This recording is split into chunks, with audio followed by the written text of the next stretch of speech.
Ay, magandang gabi ho mga boss, mga kamping, mga kabunyog. Salamat ho sumadagdag subscriber no mga boss.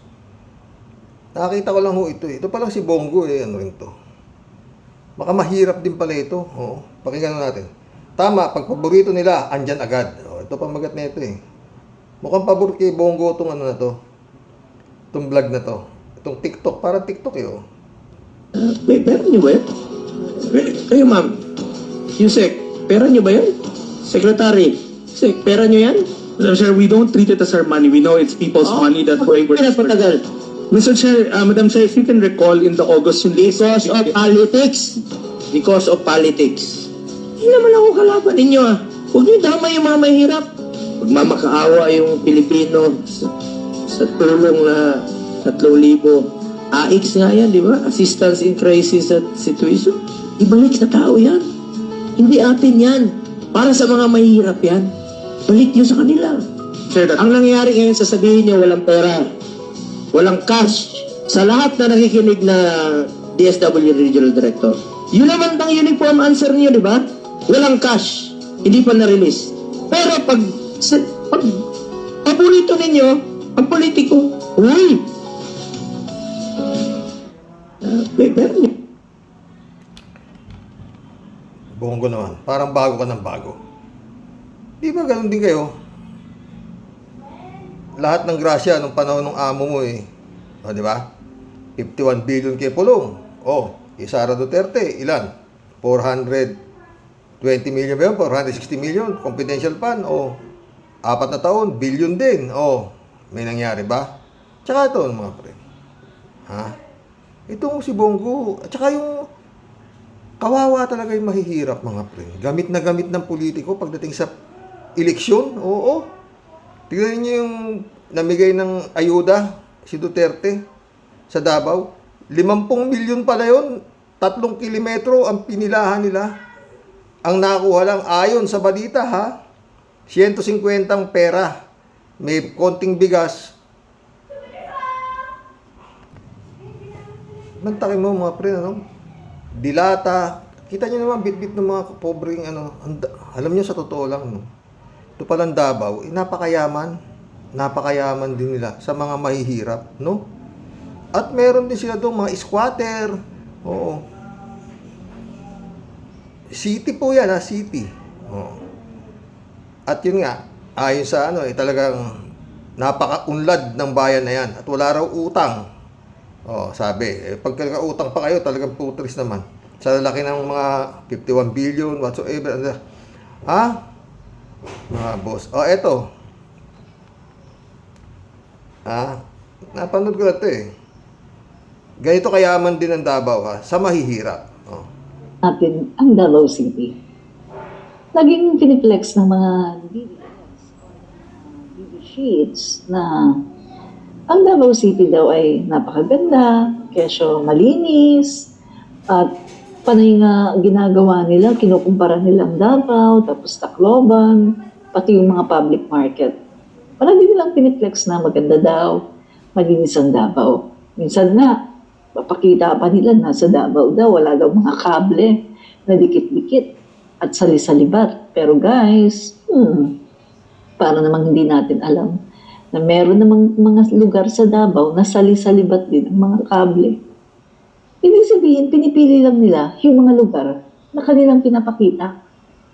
Pero wag ka, mga kaibigan, may mga lugar sa Davao na tinatago nila dahil, I'm sorry, at hindi magandang tingnan.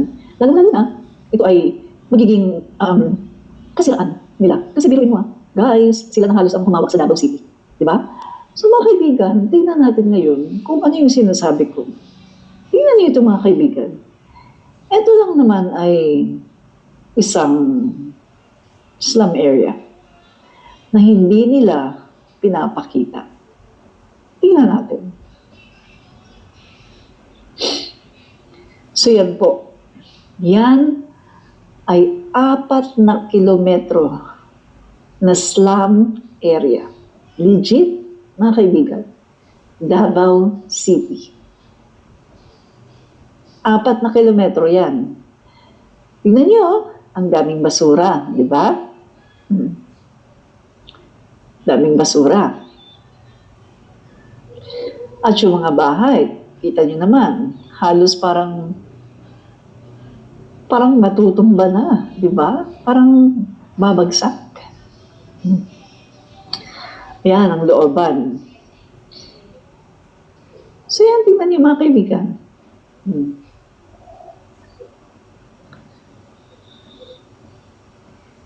Ang tanong, binibigyan kaya sila ng ayuda ng mga Dutertes? Kasi hawak nila ang Davao for how many decades, di ba? Inaasikaso kaya sila ng mga Dutertes?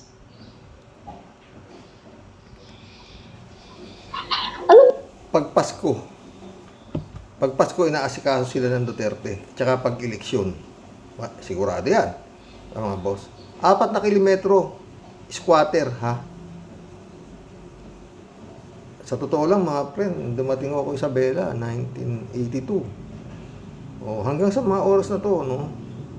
Wala ho akong alam na squatter dito, eh. Na ganyan, 4 na kilometro, ha? Wala akong alam. Na ganyan, dikit-dikit to, oh. Nakita nyo, di ba? Oo. Tanong, dapat pa bang may mga ganyang squatter sa Davao? Naging presidente si Digong. Vice Mayor, ilang taon mayor si Digong. Naging presidente, anak niya, congressman, 51 billion. Si Sara Duterte, mayor. Si Baste Duterte, mayor. Ang kanilang mga bahay talaga namang, tapos may ganyan. Tapos sasabihin na napakaligtas ng Davao. Pag ganyan ang sitwasyon, marami hong ano dyan. Kapit sa patalim na ho yung iba dyan, mga friend. Oo. Yan ho ang realidad, no? Tapos, eto, Bongo, Bato, mga senador. Ba't wala kayong magawang tulong sa Davao? Tapos, eto na naman to si Bongo. Tsaka ho yung Malasakit Center na yan, hindi naman ho niya pala pera rin yan. Tsaka wala ho talagang politiko natutulong sa kapwa gamit ang kanilang pera. Ayon kay Digong. Diba? Lahat yung mga tinutulong sa inyo, pera nyo yan. Kaya tanggapin nyo. Dahil hindi naman nila pera yan. Palapad papel lang, kumbaga. Di ba? Palapad papel lang. Yun lang sila. Tsaka lalapit ka, hingi kang tulong. Kung ano ka pa, kung kilala ka, kung ano, matagal na po yung style na yan, yung mga gagamitin yung mahihirap. Talagang, gano'n na ho eh. Panahon pa ho, wala pa hong Marcos na presidente. Wala pa ho. Mga sila Antonio Villegas pa ho ng Maynila, ayan, na congressman Pogoso, Lorenzo, mga ganyan. Wala pa hong martial law. Talaga hong ganyan ang sitwasyon ng politika. Matagal na ho yan. Yang mga bilihan ng boto, talagang, wala hong pagbabago. Mas lumala pa kaysa sa dati. Diba? Nahinto nga lang ho yan, yung mga bilihan ng boto na yan, nung nagdeklara si Marcos ng martial law. Kasi nga, wala na hong eleksyon. Kaya nga yan, bumalik yung eleksyon nung nawala si Marcos. Ayun. No? Paulit-ulit ako. Kung nagamit lang sanang mabuti ni Marcos ang martial law, at hindi niya ginahaman, at sabi nga ng nasira akong ama, nung nabubuhay pa siya nung panahon ni Marcos, mas kinakaapu-apuhan ni Marcos, hindi na maghihirap. Pero yun nga, may karapatan siya yumaman eh. Di ba, mga friend? Nagme-message si friend, friend Jane, oo.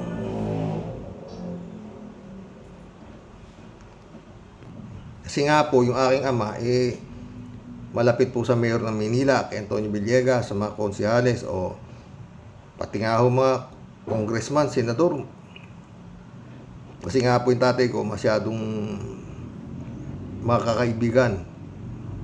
Kaya sa kanya pupunta, nagpapatulong yung mga kandidato na yan. Oo, sa Bilibidbio, sa Quiapo po, ganun.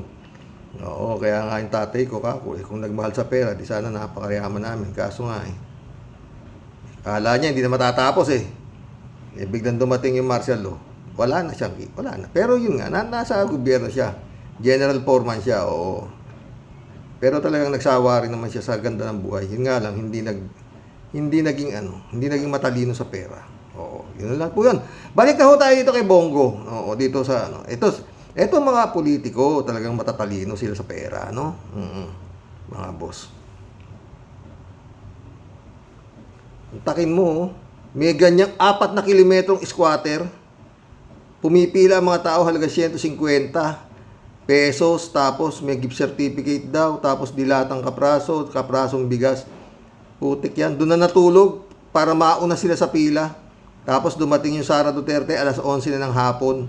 Tapos yun nga, kumain silang mag-ama, naka-televise pa. At napakahirap na kanilang kinakain. Lechon. Oo. Kakain lang ng lechon. Ito sa akin mga friend, ewan ko na lang kung sa Davao mananalo pa talaga yan. Maraming balita na tagilid, no? Pag natutukan ng military na hindi nakagalaw yung kanyang mga sinasabing death squad, di ba mga boss? Hindi tayo nagsasabi yan. Si Mutabato, di ba? Mga boss.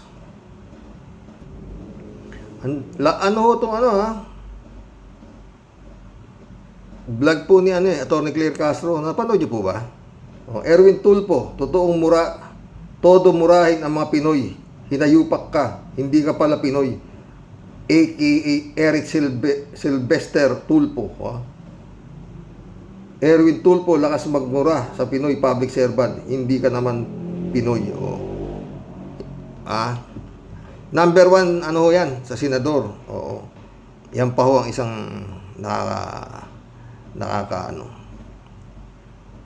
Alam niyo mga friend, totoo lang. Comelec ho talaga ang masisisi mo rito Diyan ho sa vlog na Atty. Claire na yan. Comelec ang sinisisi niya. Paano nakakatakbo itong mga ganito? Pakinggan natin ng konti si Atty. Claire. Oo. Atty. Claire Castro, today is December 31, 2024. Okay, pangalawa po nating live stream. Hindi ko nabanggit yung date kanina. Well, okay bang aking audio? Okay, maraming salamat sa akin. Dito si Kadama sa Jordan. Happy New Year. Okay, mga MIBs ko. Nandiyan si Maylene, Addictus Rex. Ganda ni Atty. Claire. Nagagandaan ako sa kanya, mga boss, Racket, Tatay G, sa Mariana Nale. Kadama sa Jordan. Okay, si Marie nandyan. Si Tatay G. Okay. Reviton, yes, good morning, good afternoon, good evening sa lahat. Happy New Year na! Happy New Year! Mamaya, celebrate na lang tayo, okay? Kaya dapat aga-aga na. Hanggang tayo maaga hanggang January 3. Or nga baka hindi ako makapag-live stream. Bilibo ako rito. Oo. Ito, hinimay niya to. Itong Erwin Tulfo na to, oo. Kung makapagmura nga naman sa mga public servant, no? Yung pala, hindi naman siya Pilipino. Try natin. But anyway, nandito si Mix Talks. Nandito si Mix Talks. Nandito rin si Grace. Ano title ko? Okay, lakas talaga makamu. Toot! Nito si Erwin Tulfo ng Pinoy Public Servants, Kasi yun naman yung topic talaga nila Bakit? Mabenta Diba? Alam niyo si Atty. Claire, kung gaano katapang umano si Percy Lapid, halos ganito. Kaya lang si Atty. Claire, pinis. Ayaw niya nung mga salitang hindi oo. Pino siya tumirada, oo. May respeto, di ba? Maski na binibira niya, meron, Pero dito mukhang nabuisit siya rito kay Erwin Tulfo Tuloy. Isang DSWD secretary, isang VP, di ba? Meron di ba? Taka yung isa sa Bureau of Customs, si Attorney Carlos Dingso. Doon siya isa sa mga na-library. Okay? Sige, puntahan natin muna ito mga kaklira. Ito si Tulfo, may convicted pala ito ng libel. Apat na libel ang kasong convicted to. Erwin Tulfo na to. Number 1 ho ito. Senatorial race, Tuloy. Okay. Minsan kasi masakit sa tenga pakinggan eh. Totoo. Okay? Ito yung pinakita ko na sa inyo before, ha? Pero pakinggan ulit natin. Bakit mo pa tatawagan ko? Ay, magsasagot na yan. Oo. Tinatawagan po namin ang Department of Social Welfare and Development. Itong Secretary Rolando Bautista, sino ba itong pasensya na muna, no? Mas Bakit pasensya? Sinabi mo na eh. kinatao ka ni Pangulong Duterte, le-lecturean lang kita. Secretary Bautista, ng DSWD, listen up and listen good. Na? Tinatawagan ka namin para marinig ng mga kababayan nating mahihirap ang stand ng mga mahihirap.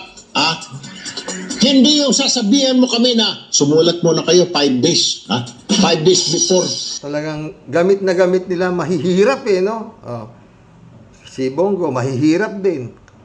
Kawawa itong mahihirap nito. Kasi nga, yun nga. Gustong-gusto nila talaga yung maraming mahihirap eh. Dahil madali nga akong lamnan ang tiyan ng mahihirap. Kapirasong ano lang, talaga namang titingalain ka na nila eh. At iboboto ka na. Lalo na kung dynastiya ka. Di ba? Tuloy. Sino ka? Wait lang Dasyan natin konti. Ako ba sumulat-sulat sa'yo? Sagutin mo yung telepono mo dahil ikaw ay DSWD. Ikaw yung Secretary ng Department of Social Welfare and Development. Gustong marinig ng mga kababayan natin ano ang magagawa mo para sa kanila, buwang. Saan kumukuha ng tapang itong si Senator si Erwin Tulfo at saan kumukuha to? Hanggang dyan na lang po tayo, magkukulago tayo. Saan kumukuha ng tapang, sabi ni Atty. Claire Castro. Paano kuha tapang yan? Batang digong yan. Ginawa nga, eto ng mga digong yan, mga pre. Yan si Bautista, ginawa niyang sekretary ng DSWD. PMAR po yan, minumura ni dahil ayaw sumagot sa tawag niya. Di ba? Ni Erwin Tulfo. Pero yung Erwin Tulfo, batang digong din yan. Kaya, naareglo yan eh. Dahil pinagtanggol nung yung Malacanang dyan na huminto na kayo, pares ko kayong bata, wag na kayong si Tuco ay si Tuco. Si Panelo ang spokesperson pa ni Duterte noon. Mahaba-haba po ito eh. Vlog ni Atty. Claire. Inabot po ito ng kulang-kulang 1 oras. Pero yun ang tumbok niyan. Ang sisi, kumbaga sa kasi nga dyan, itong Erwin Tulfo, pala to, niloko nito, ang Amerika, nagpanggap siya na Sylvester Tulfo ba? Yan din topic ni Atty. Libayan, mga friend. Eto kasi sa akin, ano ba kasi ang ng COMELEC? Kaya nyo namang mag-disqualify ng kandidato Kaya nyo mag-nuisance candidate. Di ba? Kaya nyo i-disqualify ang isang kandidato. Anong nyo? Kagaya to, may kaso. Tapos, alam nyong sa akin, wala naman akong alam na ito eh. Yun nga lang yan. Yung sa programa nila, pag may nagreklamo sa kanilang mumurahin nila yung nung tumapang lang naman to sa akin mga pre sa akin lang ewan ko kung mali ako. Tumapang ito panahon ni Digong. Hindi naman sila dating ganyan matapang eh. Nung panahon ni Digong, doon sila tumapang. Di ba? Tingnan niyo kung murahin niya si Leni Robredo. Kaya ang masasabi ko sa iyo, Leni Robredo, makinig kang babae ka. Oy, kung ako pa sa iyo, kung may natitira pa akong nipis na mukha, bumitaw ka na dyan, babae ka. Dahil kung hindi, hinayupak ka, pag hindi ka bumitaw dyan, ako mismo pupunta, kakalad ka rin kita palabas ng... Siya nung panahon ni Digong. Ganun sila katatapang. Ganun sila katatapang magmura ng... Kaya nga yung General Bautista, namura niya pa eh, dahil di rin sinasagot ang tawag niya. Di ba? Wala talagang Pero yun pala, American citizen pala ito. Ayon sa vlog ni Atty. Claire Castro. Siguro napanood nyo na. Oh. Pero yun nga mga boss. No? Comelec pa rin ako dito eh. O, paano nakakatakbo to? Oh. Alam nyo no to sa atin mga friend. Pag tayo mag-a-apply ng trabaho, kailangan educational attainment mo. Janitor ka lang, nag-a-apply kang janitor, at least high school graduate ka. Meron kang police clearance, meron kang barangay clearance, and so, na ikaw, isang matinong tao. Kung wala ka nun, hindi ka tatanggapin nung ina-applyan mo. Itong mga politiko na to, nag-a-apply ho ito bilang public servant natin. Tayo nga ho may-ari nitong kumpanyang Republika ng Pilipinas eh. Kaya ho sila pagdating ng eleksyon, lahat ho ng pang-uuto, aabutin natin. Pero yun nga, lahat ho sila makamahirap. No? Wala hong iba yan. Kung makikita ninyo yung mga TikTok ni Sara Duterte, humahalo siya. Magsisimba siya ngayon. Kung kasaan sa... nak ng pating. Kaya lang, mahirap nga ho kasing ano eh. Oo. Maski anong sabihin mo, kung ang resulta naman ng eleksyon, mamamanipula, wala rin hong mangyayari. No, mga friend. Ito nga, Comelec, bala na ito, Comelec na to.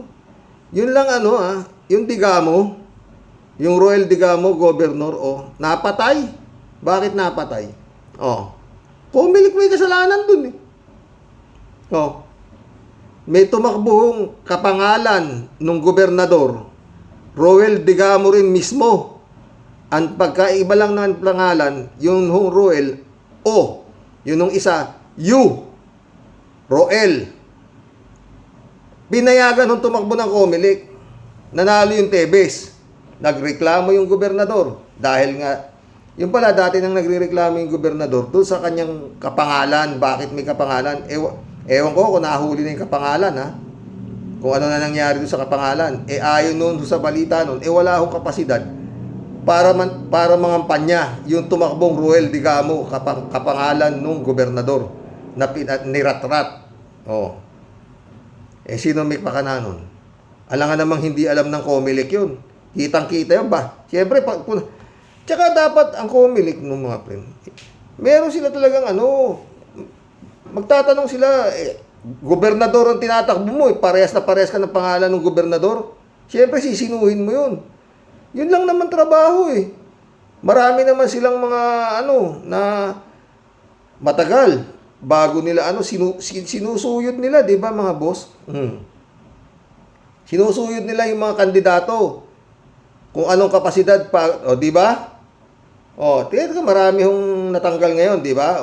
'Di ba? Maraming natanggal na party list, mga senatorial aspirant na mga parang may mga sayad sa ulo, tinanggal ho nila 'yan kasi nga wala raw kapasidad na mangampanya whatsoever, 'di ba? Maski pa may kapasidad kang mangampanya, kung peke ka naman, bakit mo papayagan tumakbo? Di ba? Di. Meron ka, pipill up ka ng di ba? Kung ano ka, kagaya to, paano nakatakbo to sila tulpo na to, at wag naman sana. Nangunguna ho ito sa presidential sa 2028 ayon sa survey mga boss. Itong si Rapi Tulfo, sumusunod si Sara Duterte. Malayo na ho sila Martin Romualdez. Risa Ontiveros malayo na. Kumbaga sa karera, sa Katie silang dalawa na lang ang magpupukpukan, parang ganun. Sa kasusuot dun. Parehas ho yan, halos isang kwadra yan isang grupo. Eto mga friend, sa mga nangyayari ho ngayon, ng mga baho ng mga Duterte na lumalabas, mayroong Quadcom, kung ano-ano, yung mga graft and corruption, whatsoever. Narinig nyo ba tumira ang Tulfo sa Duterte? Pero dito pa, kung tirahin nila yung mga di ba? Yung mga sinasabing kurap, binibira nila. Pero sa Duterte, tahimik sila. Oh, di ba? Oh, yun na lang. Ha? Pero mahirap po kasi ano eh. Ang utak ho ng tao, kung ano ho yung nakikita nila sa TV, na gaya, minumura yung, tayo mo, Bautista, general yan. PMA, minumura lang ni Erwin. O, diba? Leni Robredo. Hinahangaan ng mga gunggong ngayon eh. Mga ganyang klaseng mga... Gaya si Duterte. O, kalaya mo ngayon, may Duterte. Sa harap. No? Hanggang ngayon, may sumisigaw pa rin sa EDSA. Marcos resign. Tapos, ayun, protect Sara Duterte. Paano? Wala mga boss. No? Ito naman nung ating si His Excellency, wala. Wala. Oh, sabi ng Quadcom, binigyan na ng rekomendasyon daw para pailan ng kaso. Yun daw ang kanilang nakita na talagang ganito, sobra raw yung panahon ni Duterte. Sabi ni Abante, saka ito si Barbers at saka ito si Fernandez. O, kaya pinasa na nila sa bukas na natin talakayin yan. Oo. Pero maganda hong ng pating. Pinasa na sa Department of Justice. Bahala na kayo dyan. Ito ang aming rekomendasyon namin. Sampahan nyo ng kaso. Dahil hindi naman daw pwedeng magsampa ng kaso. Ang Kongreso, sila daw in aid of legislation lamang. O, diba? Kaya pinasa na nila. Kinausap naman si Marcos. Nandun na sa, bahala na yung Department of Justice dyan. Yun naman. Bukas na natin pagkwentuhan niya, mga friend. Magulo ho ito. Lalo na po itong palagi ko. Baka ang lamang lang nitong walang patayan masyado. Itong administrasyon ni Bongbong. Oo. Doon sa nakarang Pero tungkol ho sa pagsimot ng pera, mukhang halos pareho eh. Halos pareho, no? Magkulab na po tayo mga boss. 6 na oras na lang. Goodbye 2024. Happy New Year po mga boss. Shout out Erwin Varela.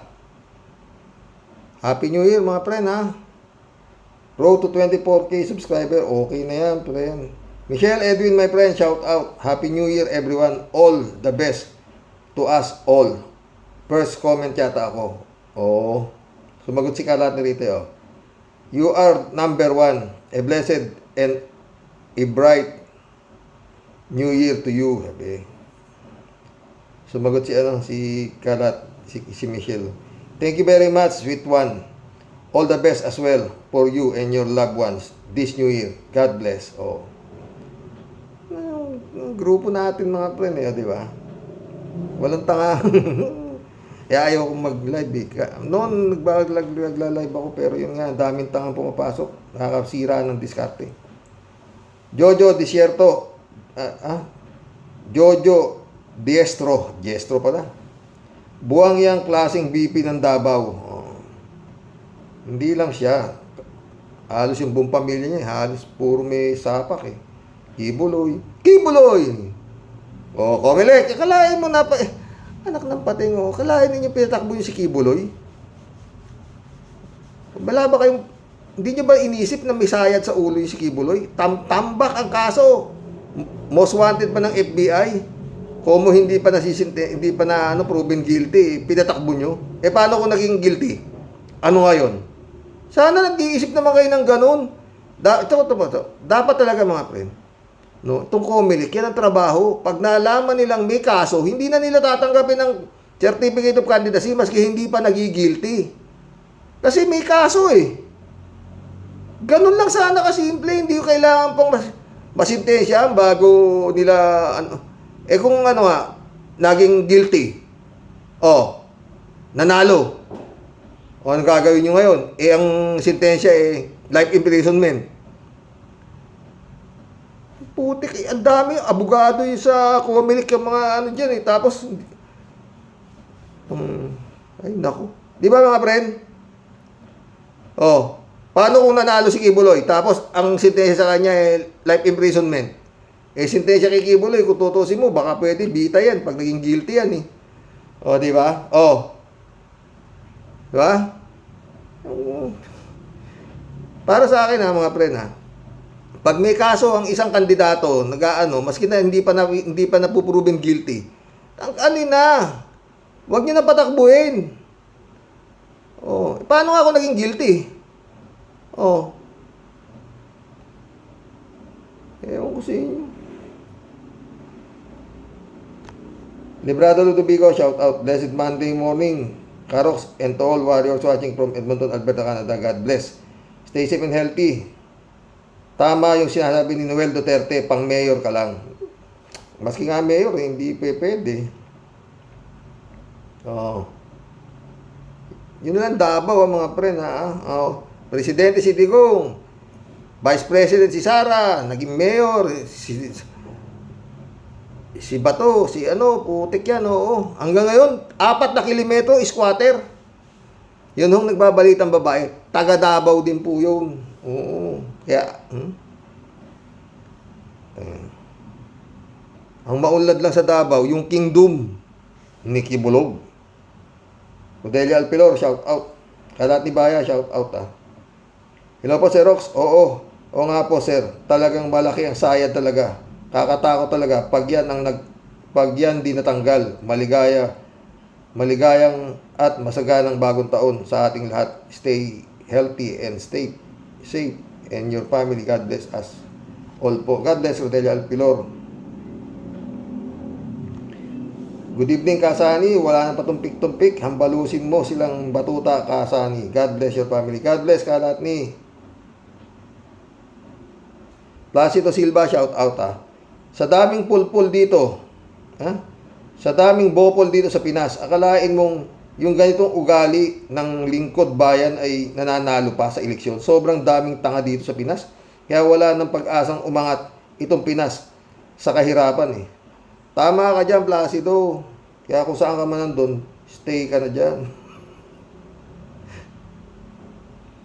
Wala na rito. Ang daming topic eh. Kaya nga, marami ko kasing nagawa dito eh. Daming topic, oo. Bukas po, ito lang sinatatlo tayong topic, di ba? Topic natin itong si Tulpo, Comelec, si Bongo, siyempre siya. Yung napakayaman sa squatter na Davao. Malaki rin ang Isabela, pero wala akong squatter dito. Wala ko alam Correct me if I'm wrong. Kung mga taga Isabela rito na nanonood, no? Malaki ho Isabela. Dito lang ho Itchagi. Wala akong squatter dito. 64 barangay ho to. Oh. Federico Mandaco. Fast forward muna ako sa video ni Sara. Huwag nating sirain ng pagpasok ng bagong taon. Anyway, pasok na silang mag-ama sa banga. Happy New Year, Karox. Naway makamit na natin this coming New Year ang ating minimithi na ma-impeach at maging guilty sa plunder si Sara at maaresto na ang grupo nitong Digong na may kaso sa ICC para kumalma naman ang ating bayan. Sana nga, Federico. Ang tanong,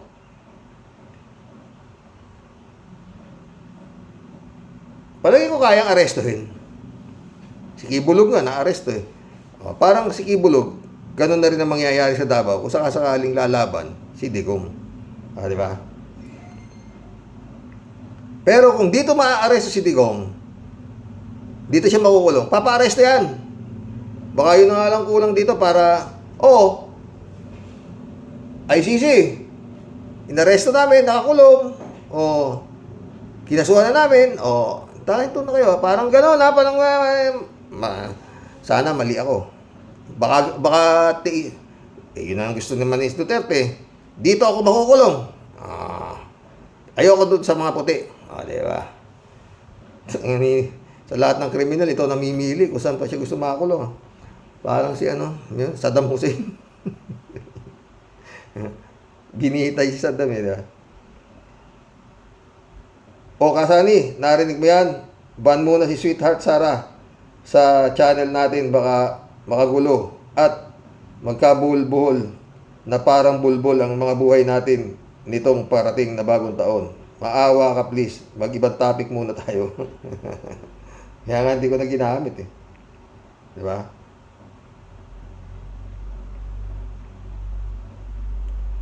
Ano ba kasani? Ano ba? Maawa ka naman sa amin. Huwag mo nang kasing pagsalitain si Sweetheart Sarah. Kasi nakakaregla na eh. Pasayawin mo na lang, please. Gusto mo nang sumasayaw si Sarah. Tigas-tigas naman ang katawan. Raul Villanada, shout out. Happy New Year sa inyong lahat. Diyan, Kuyang Rox. Happy New Year, Raul. Friend, Shervin Sapeda. Christian Sen, July 7, Alcantara. Shout out sa inyo mga boss, ha. Happy New Year. Friend Dolor Garcia. Jaime Bingson, Happy New Year. Emma Escalona, nak, Happy New Year, ha. Salamat, salamat. Oo. Anak Aboy Paraiso, shout out. Tagal na tayong hindi nag-uusap. Busy ka kasi. Sana kung may time ka, di usap tayo. Raul Villanada, legacy. Ang alam kong may legacy lang ay mga bayani. Kung ituring natin ng mga tao na mga marka sa buhay, mga bawat Pilipino, may malaking ambag. Halimbawa ay si Kapersi. Lapid buhay ang iniambag. Bumukas ang pintuan na mabuko ang katulad nitong Sara Tambalustay. O, diba? Joey Tobilea, shout out. Tanga lang talaga maniniwala dyan sa sinasabi ni Sara. Daming tanga. Ano ka ba naman? Edmundo Cheng, shout out. Pre, lalahatin ko na lahat ang mga nakaupo sa at nanunungkulan ng mga politiko sa gobyerno. Walang iniisip kada segundo kung papaano makapagnakaw sa kaban ng bayan. Palighasa, mga lahi sila ni Lolong, ang giant buhaya. Raul Villanada ulit. Malalim ang pagkakatanim ni Digongyo sa sistema ng gobyerno. Parang damong ligaw. Sindihan mo man, sisibol at sisibol pa rin. Naniniwala ako sa iyo, Raul. Pero, pag nawala na yung ulo, mahihirapan na yan. Oo. Edmundo Cheng, mga mambabatas ng Pinas ay mga konsentidor sa mga mamamatay tao na mga magnanakaw sa kaban ng bayan nang dahil sila ay mga bayaran. At ikaw, bongbong panindigan mong ikaw ay may bayag at hindi kapon. Ito ulit Edmundo. Taga Bloomingtreet talaga to. Edmundo ulit to. Itong si Sarang Dugas, maski overhauling mo yan, i-change oil mo, ay wala nang pag-asa kundi itapon sa garbage na ang utak. David Allen Mendoza, shout out ha. Manigong bagong taon po sa inyong pamilya niyo po, Karox. Talaga naman pong ma-high blood ka dyan sa accomplishment ni Sarah Jim Potpot. Ha? Kaya po malakas ang loob niya na sabihin doon sa 32 million na butante niya, siya sasagot lamang. Ay kasi po, wala naman talaga yung 32 million na yung butante. Yun! Tama po kayo. Di nga makabuo maski na 3,000 katao dun sa Matisod Este Maisog rally nila. Sige po, Karox. Ayan na po natin yan. At masisira lang ang bagong taon nating lahat. Sana po may magandang kahinatnan ang bansang Pilipinas sa 2025. Dasal ha. Kailangan natin dasal. Maraming dasal. Pero ako, I doubt. Mundo Cheng ulit to. Mabuti pa yung mga taong grasa. Mas ganun ang itsura nila. Ay dapat mo pang igalang kaysa sa mga nasa gobyerno na puro na naka-Amerikana. Pakuno, puro putik ang kalooban. Sang-ayon ulit ako sa iyo dyan, Edmundo. Tangin. Kaya sabi ko sa iyo eh. Ha? Sa gobyerno, pag magnanakaw ka, honorable ang tawag sa iyo. Tangin lang yan. Kasi nakabarong ka pa eh. Araw-araw, gabi-gabi. Putik yan. Mundo Cheng ulit to.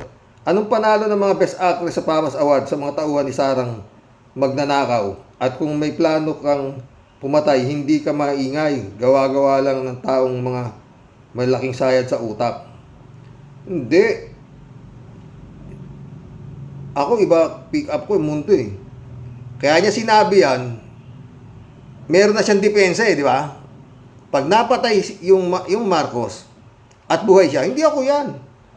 Kasi ang habiling ko, kung ako'y mapapatay, eh buhay ako, eh ba, hindi ko alam kung sino pumatay dyan. Ha? Yun. Kaya dapat si Marcos mag-ingat. Ha? Live yung utos ni Sara na yan. At idinipensa niya na yung sarili niya. Kung sakaling mapapatay ako, patayin mo sila. Oh. Pero, go yan ha, no joke yan, patayin mo. Oh. Napatay nga Rod.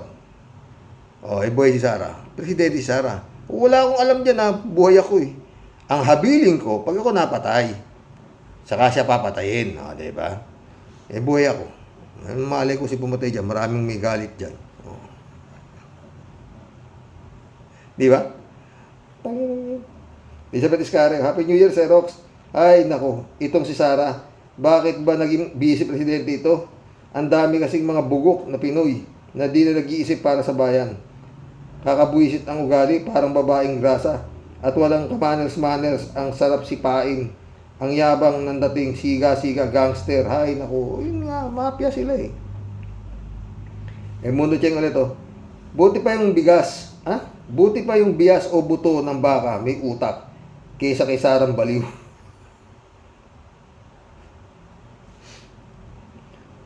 Mundo ulit oh.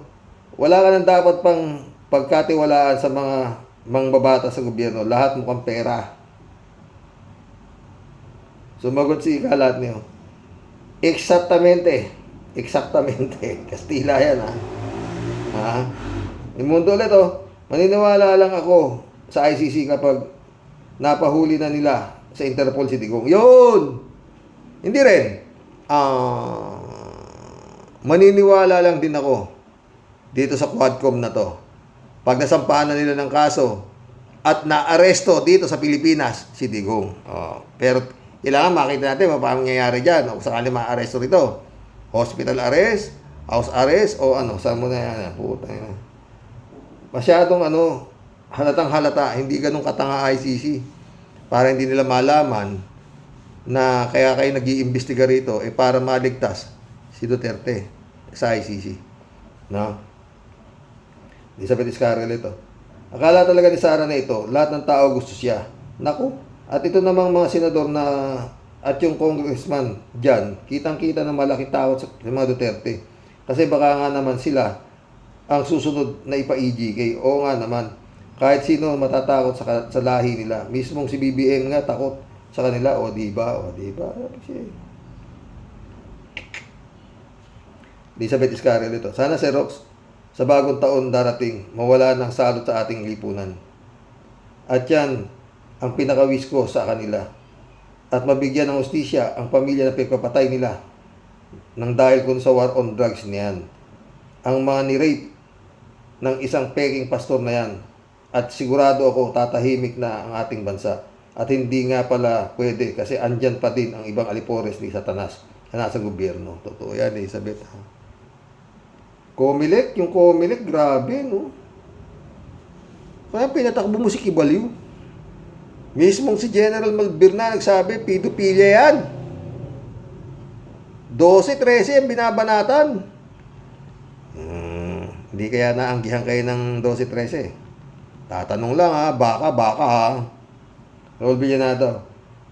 Tansya lang hanggang ngayon kaya tameme ang mga senador at congressman ay may alas si Sara. Ilan sa mga mambabatas ay nanalo sa Smartmatic. Tignan niyo na lang biglang palit ng makina ang Comelec at BBM para hindi magamit ang SIM card sila Digong nyo.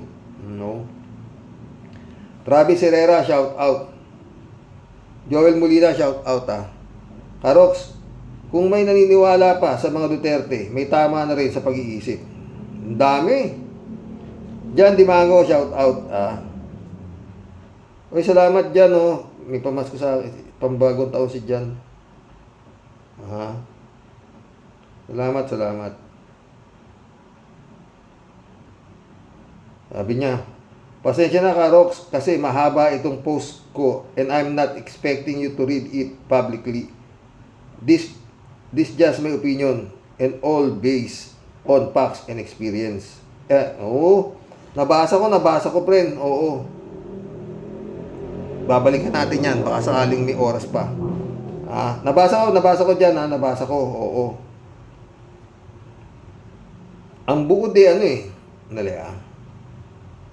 ang buod tungkol sa martial law, ganun. Nabasa ko. At alam ko rin yun. Yun, kung ano yung comment ni John Dimago, siguro mababasa nyo rin, mga friend, pag nakikita ninyo yung comment section, no? Pakibasa nyo. Yun talaga yun. Cassandra Daisy, oh. Ang survey na yan ay dapat gawing krimen. Ni minsan walang pumunta sa amin sa magtanong, confidential at peke. Kaya nga, di ba? May pera ka, mataas ka sa survey. Di ba? Reynaldo Gonzalez, oh. Si Kibulog, oh, di ba? Ang legacy lang, Sara, kauna-unahang Vice President na minura at pinagbantaan ng Presidente at alam ng buong mundo. At yun mga patayan na nakilala na President sa Asia dahil kauna-unahan tayong nagkaroon ng kaso sa ICC. Very good, palakpakan. Librado Ludovico ulit, oh. Siyang tunay, Karox, kung maaari lang, wag na nating patulan ang mga pamilya Duterte. Tama na. Sobra nang nakakasuka na kay ano na lang tayo kay Sister Grace Chingsay. Goodbye 2024 and welcome 2025. Amen. Baka sa itong first week of January, baka may vlog na naman ako dyan sa ano. Hanggang ngayon, nasa ilalim pa rin ng demonyo yung hipag ko. Kawawa naman. Pero, tachitsagain ko yan sa vlog. Sayang na lang, di ako dito ako nilagay ni Lord, ha? Joel Quijano, shout out. Mapapalambot ko rin yan. Ben Sherbin, ha? Happy New Year to your family. Happy New Year, Joel Quijano. Rino Concepcion, shout out. Mahirap makalimutan ang ganyang legacy. 125 million in 11 days. Oo, mahirap nga makalimutan ito. Rino, tama ka, ha? 3JC Opo. Si Rox, ano bang legacy ang pusit meron? Puro negative impact ang mga pinaggagawa niyang babaeng yan. Puro kanigahan, kabastusan, kawalangyaan. Yan ang ginawa niya sa buong taon ng 2020. Yun nga ang legacy, ano ka ba? Yun nga ang legacy niya. Yung tatay niya, legacy tatay niya. Daming pinapatay tatay niya, di ba? At minamalas-malas to, pero sana ICC talaga pag-asa. Happy New Year, Sir Rox. Ingat kayo dyan sa mga paputok. Okay, alam mo naman, pag bagong taon, may mga bala ng baril na lumilipad. Sana naman walang pulis na magyabang at paputukin ang mga baril nila. Hindi naman ako masyado lumalabas ng bahay, friend. Ingat din kayo dyan. Nakita ko yung mga nyo dyan, tuntua ka naman sa daming puputok dyan, ha? Happy New Year. New hope, new beginning, Sir Rox. Kaya wala tayong dapat ikabahala dyan sa mga kaso nila Digong et al. Si Lord ang bahala sa kanila. Basta tayo, nagtitiwala lang na Panginoon Diyos. Hindi niya tayo pababayaan. Sinabi mo pa, friend. Mission accomplished, mga boss. Oo. Hanggang bukas po muli. 5 hours na lang. Goodbye. 2024 na, mga friend, ha? Sana mali ako, no? Pero palagay ko baka mas grabe itong darating na to. Grabe to. Maliban na sa yun.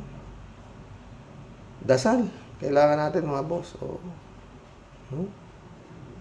At paulit-ulit doon sa mga taong nagkakaroon ng depresyon o nai-stress o namumroblema. Kalat ni, tubingin po kayo. doon sa mas may higit na problema sa inyo, wala kayong masasabi kundi, Lord, salamat po. Dahil mas magrabe ang problema niya, di ba? Gano'n na lang kasimple yun. Pero pag tumingin kayo doon sa mga nakakaangat sa inyo, dadami ang problema nyo, 100%. Baka sabihin nyo, Diyos ko, bakit mo ko pinababayaan? Magandang gabi po mga boss.